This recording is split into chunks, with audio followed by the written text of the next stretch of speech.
24 পরবর্তী সময়টা কিন্তু খুব মসৃণ ছিল না। তখনকার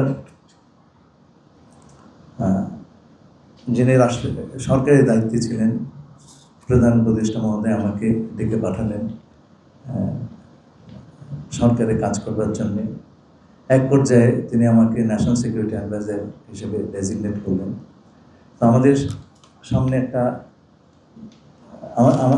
আমাদের সামনে তিনটে বড় চ্যালেঞ্জ ছিল, অন্তত আমার বিবেচনায়। একটা হচ্ছে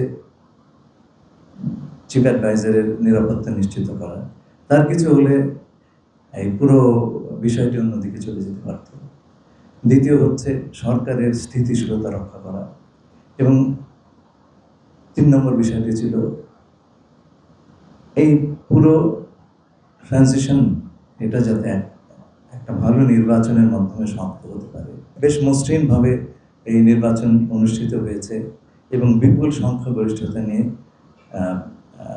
আমাদের প্রধানমন্ত্রী জনাব তারেক রহমানের নেতৃত্বে এই সরকার গঠিত হয়েছে।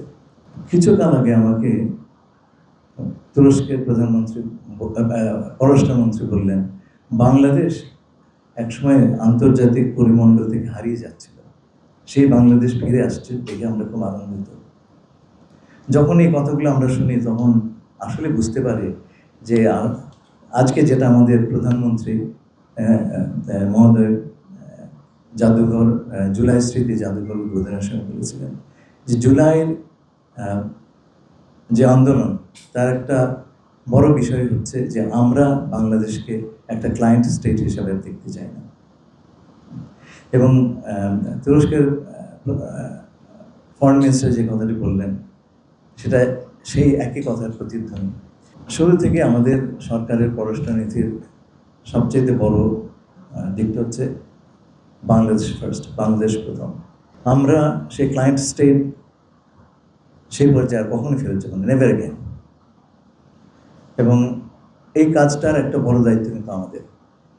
জুলাই সংগ্রামের যে সাফল্য, সেই সাফল্যের একটা ভার কিন্তু আমাদের উপরে আছে, এবং সেইটা আমাদেরকে বহন করতে হবে।